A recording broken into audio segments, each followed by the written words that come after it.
Hola, ¿cómo les va? Bienvenidos, bienvenidas. Mi nombre es José Sadi, soy ginecólogo. Me dedico a la cirugía ginecológica y a la ginecología oncológica. Este podcast es un espacio para hablar sobre salud femenina con calidez, con claridad de ideas y con compromiso en la información. Porque hablar de salud no es solamente un tema médico, sino que es un tema que considero que es de nuestra vida cotidiana.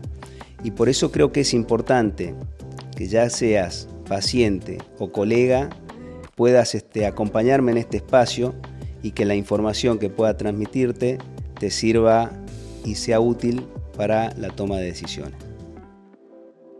En el Congreso de la Sociedad Argentina de Cirugía Ginecológica tuve el placer de recibir a varios colegas y les pedí que grabaran para colaborar en este espacio. Varias vertientes. Yo diría que la primera es identificar a la persona más idónea para que ejecute la operación que usted requiere. Y eso tiene que ver con cómo se estudia al paciente. O sea, tú no vas a entrar como lo hacían en los años 80 o 90, abramos y vemos que encontramos. Hoy día tú entras con una planificación quirúrgica, eso es lo primero. Lo segundo es que tu cirujano sea la persona correcta. Entonces hay muchos cirujanos jóvenes que están empezando y que tienen un buen caso, un buen resultado, lo publican en TikTok, lo suben a las redes sociales y la gente asume que eso es un buen cirujano.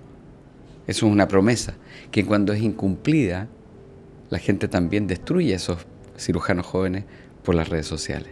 Entonces hay que ser súper cuidadoso. Yo, por ejemplo, no hago cirugía de piso pélvico ni prolapso, porque no es en lo que me he especializado. Yo soy gineco-oncólogo y ejecuto cirugía de alta complejidad gineco-oncológica y también cirugía benigna de alta complejidad porque nadie más se quiere hacer cargo de esos casos. Endometriosis, son casos difíciles. Entonces, ojalá que su médico sea la persona adecuada. Y en tercer lugar, el lugar donde tú operas. Yo puedo ser el mejor cirujano, puedo tener el mejor estudio preoperatorio, pero no te puedo operar en un sucucho, te tengo que operar en un lugar que cumpla las condiciones que tu caso merece. O sea, si voy a operar una cirugía de 5 horas con una pérdida estimada de sangre importante, yo no puedo operar en un lugar que no tenga un banco de sangre, que no tenga una unidad de cuidados intensivos adecuada, porque eso es lo que va a requerir esa cirugía en particular. Y no es que las cirugías de menor complejidad no puedan complicarse, sí, por supuesto, pero requieres una estructura que te dé la espalda para poder ejecutar el tipo de cirugías para las que tú estás preparado. Entonces no es solamente encontrar al buen médico y ya está, sino que te estudien bien, encontrar al médico adecuado y que tu procedimiento se realice en un lugar de calidad. Todos los médicos tienen credenciales y son credenciales que se dan en virtud de tus estudios, de tus posiciones, como de jerarquía académica, si estás asociado o no a universidades, si eres profesor universitario, si has hecho estudios formales, si te has formado o has hecho pasantías en el extranjero, y eso está en los currículums. Hoy en día está todo en línea. Entonces, un profesional que transparenta toda esa información generalmente es un profesional confiable. Segundo, el boca a boca. Es importante. O sea, todos en nuestro camino hemos sido cachorros, ¿cierto? Pero cuando ya tenemos un poquito más de melena de león, la gente sabe exactamente con quién se está operando. Y lo otro, lo que tú dices, tú no te puedes operar con alguien en quien no confíes.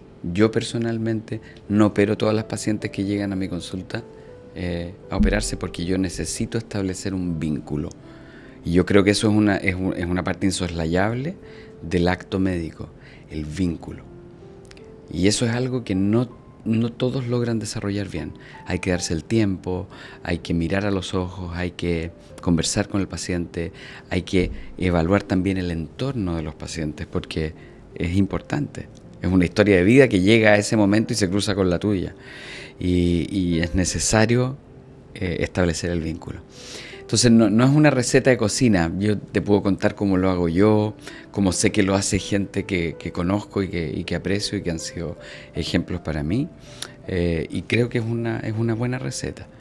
O sea, no solamente evaluar el currículum del médico o la médica, sino que también un poquito establecer un vínculo. Una vez que me certifiqué no es que tenía, pero quería elegir con quién trabajar, ¿no? Porque life coaching, hay coach de negocios, para manejo de dinero, hay para diferentes cosas, ¿no? Y muchos se especializan en diferentes cosas. Y yo quería con mujeres, porque soy ginecóloga por entrenamiento y siempre me gustó trabajar con mujeres y con enfermedades crónicas. Y no solamente ginecológicas, enfermedades crónicas en general, que van desde, no sé, enfermedades autoinmunes, puede ser obesidad, puede ser endometriosis, puede ser cáncer. Y entonces había algo más que agregar ahí que el life coaching solo no llegaba a cumplir, o había más atrás de la enfermedad otras cosas. Y entonces hice una formación en trauma, entonces lo que hago es un poco una mezcla de las dos cosas. Y por 10 años hice investigación en cáncer de cuello de útero. Empezó siendo cáncer de cuello de útero en general y terminó siendo un tipo específico que es muy raro y es muy agresivo. Generalmente las pacientes la sobrevida 2 años o menos, una vez que son diagnosticadas, son generalmente mujeres jóvenes. Pero tuve la suerte de que en este research, no solamente era research en una computadora, empecé a conocerlas, y porque tienen un grupo y como una sociedad, una comunidad donde una vez al año se juntan, y mi jefe me dijo, bueno, tenés que venir. Y así empecé, y es verdad, las conocí, y una vez que las conocí dije, me encanta. Pero a partir de conocerlas fui viendo que había lo que yo conocía de ellas y lo que veía en mi investigación, no había nada de la persona en lo que yo estaba haciendo. A veces la gente me pregunta, ¿pero cuál es tu modelo? ¿Qué es exacto lo que haces? Varía mucho con cada persona, lo que vienen a buscar. Bueno, idealmente el primer paso va a ser cuando una paciente es diagnosticada con un cáncer ginecológico o una paciente tiene sospecha de que tiene algún cáncer ginecológico, que el doctor que la está viendo sea un médico de medicina general, sea un ginecólogo general, que la refiera a un ginecólogo-oncólogo. Eso sería lo ideal. Pero a la misma vez tener esa conversación con su doctor cuando se le da un diagnóstico de un cáncer ginecológico. ¿A quién puedo ir? ¿Qué especialista es el mejor especialista para tratar mi enfermedad? También la paciente puede por ella misma buscar cuáles son los ginecólogos oncólogos en su ciudad, en qué centro hay ginecólogos oncólogos especializados, y así determinar cómo llegar a ese cuidado, aun cuando un ginecólogo general o un especialista general no los refieren a un ginecólogo oncólogo. Pero definitivamente cualquier paciente que tenga un cáncer de ginecología debería ir a un ginecólogo oncólogo. La otra opción que usualmente se ve en el cuidado de una paciente con cáncer ginecológico es o que la paciente va a un ginecólogo general, que no es lo ideal, y podemos hablar acerca de por qué no es ideal, y la paciente se puede ver con un cirujano oncólogo o con un médico oncólogo. Pero tenemos que darnos cuenta que el entrenamiento de un ginecólogo oncólogo es específico para el tratamiento del cáncer en la mujer. Por ejemplo, en nuestro país, yo soy de los Estados Unidos, en nuestro país el entrenamiento es de 4 años en un campo de obstetricia y ginecología, y después 4 años adicionales solamente enfocándose en ginecología oncológica, ejecutando entrenamiento en la parte médica, la parte clínica, la parte quirúrgica, pero todo concentrado en ginecología oncológica. Opuesto a, por ejemplo, un cirujano oncólogo. Un cirujano oncólogo, obvio, es un experto en cirugía oncológica, pero de varias especialidades, varias áreas, y entonces no tiene esa concentración en solamente la enfermedad ginecológica. Capacidad quirúrgica, obvio, pueden hacer esa cirugía, pero no se mantienen al tanto de la literatura que se publica con respecto a la parte quirúrgica de ginecología oncológica. Igualmente, un médico oncólogo, obvio, puede administrar la quimioterapia, pero un médico oncólogo no se concentra solamente en ginecología oncológica. Un médico oncólogo puede tratar cáncer de mama, cáncer de pulmón, cáncer de próstata. Entonces no es una especialidad que está concentrada solamente en la ginecología oncológica. Y otro factor a añadir es que la ginecología oncológica es una especialidad particularmente de nuevo en nuestro país, donde no solo se aprende y se especializa en la parte quirúrgica, pero también en la parte médica. En otras palabras, el ginecólogo-oncólogo no solo puede hacer la cirugía, pero también puede determinar cuál es el mejor tratamiento de la quimioterapia, inmunoterapia, el tratamiento que la paciente necesite.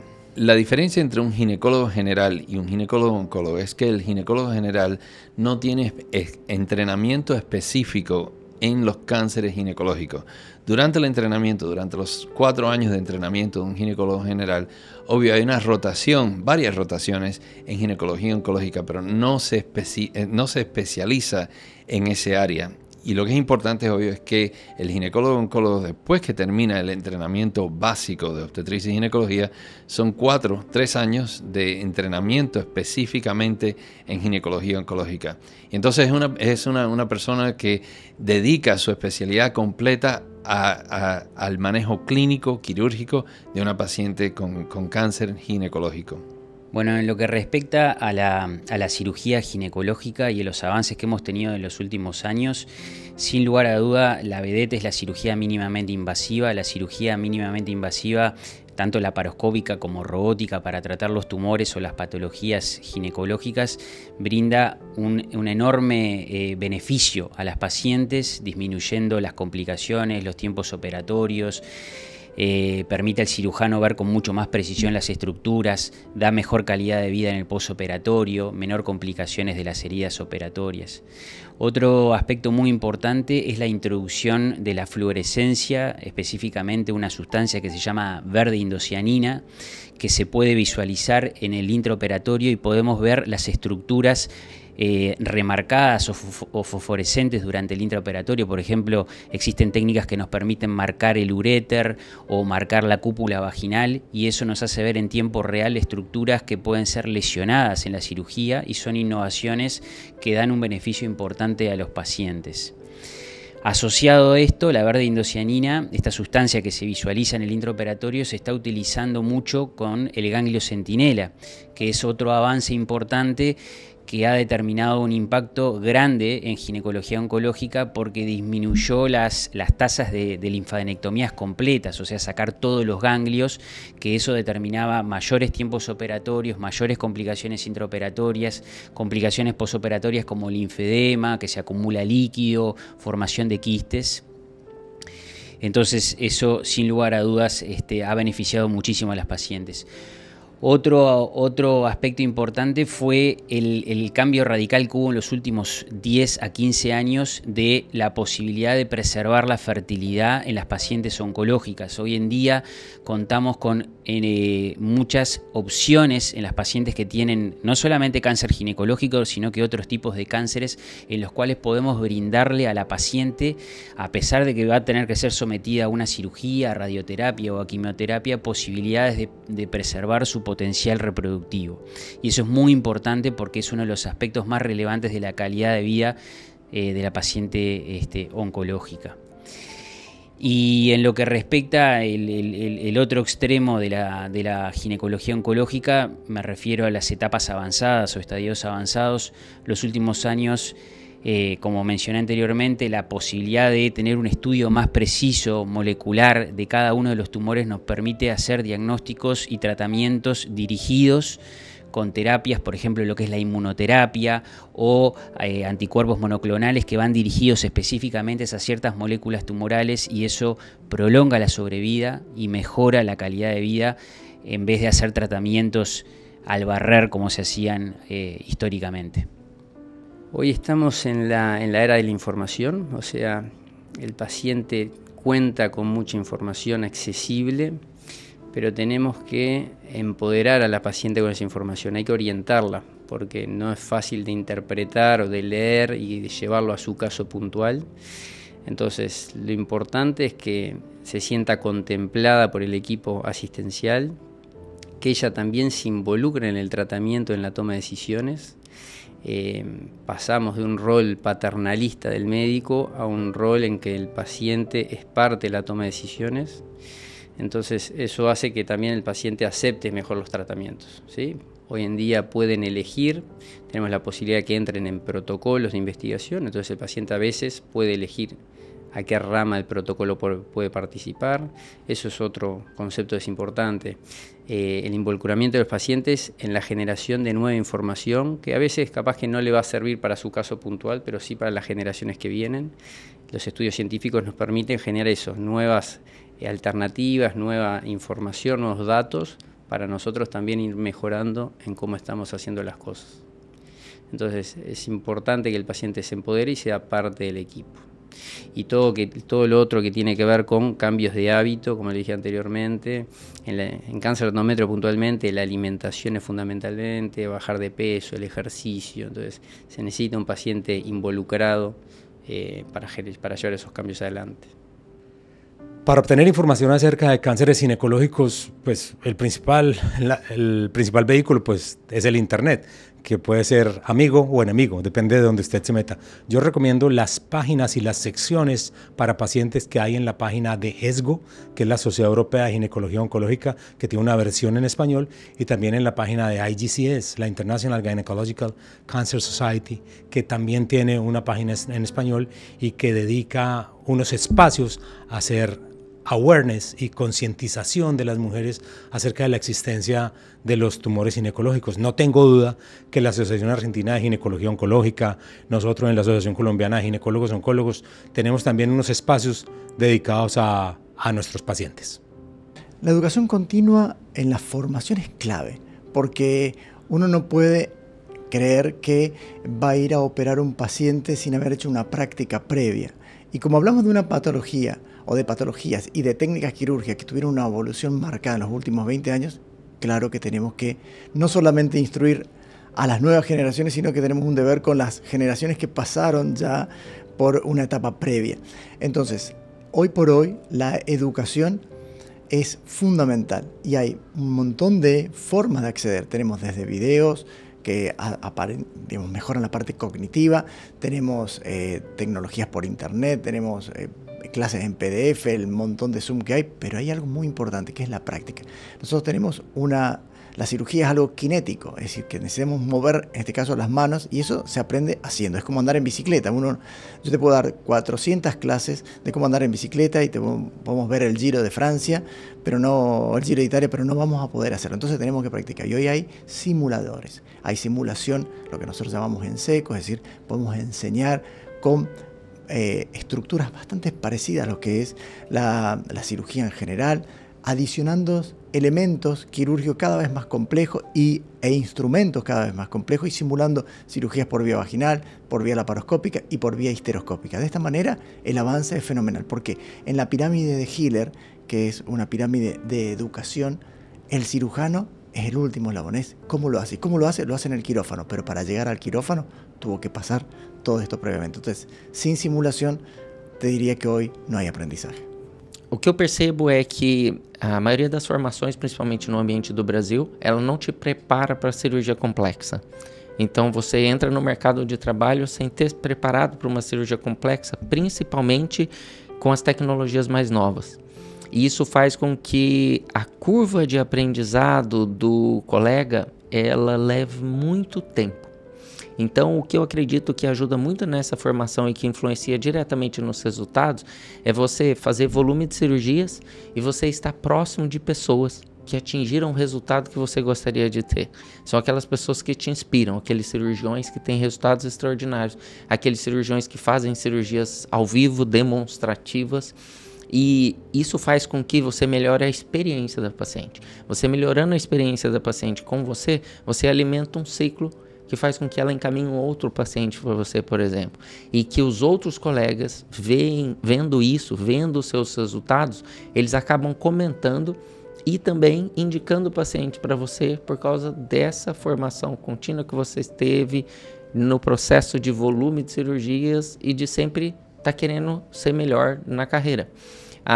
Os profissionais que já atingiram o resultado que você atingiu, eles já passaram pelas dificuldades que você está passando nesse momento.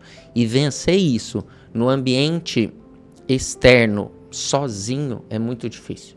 Você precisa de muito foco, você precisa de muita determinação, de resiliência, porque cada vez que você vence uma etapa na sua cirurgia e você sobe um degrau, você está diante a complicações mais complexas.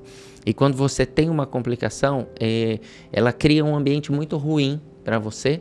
E se você não tiver alguém que possa te ajudar nesse momento a superar, às vezes você até desiste de dar o próximo passo. Então, a formação contínua ela é muito importante para a gente melhorar como pessoa e melhorar da nossa parte profissional em cirurgia, mas ela é muito mais importante para você oferecer o que tem de melhor para a sua paciente, sendo que o seu limite cirúrgico você não conhece. Quando você começa a desenvolver e está sempre como uma pessoa que está à frente do seu tempo, você descobre que o limite é infinito y que depende único y exclusivamente de você. Yo diría que el hecho de que esta charla que yo doy mañana, que empezó siendo como venía a hablar de lo que vos haces, life coaching, pero el hecho de que eso esté en un congreso de medicina convencional, me animo a decir que si no es la primera vez, es una de las primeras veces en el mundo. No estoy diciendo...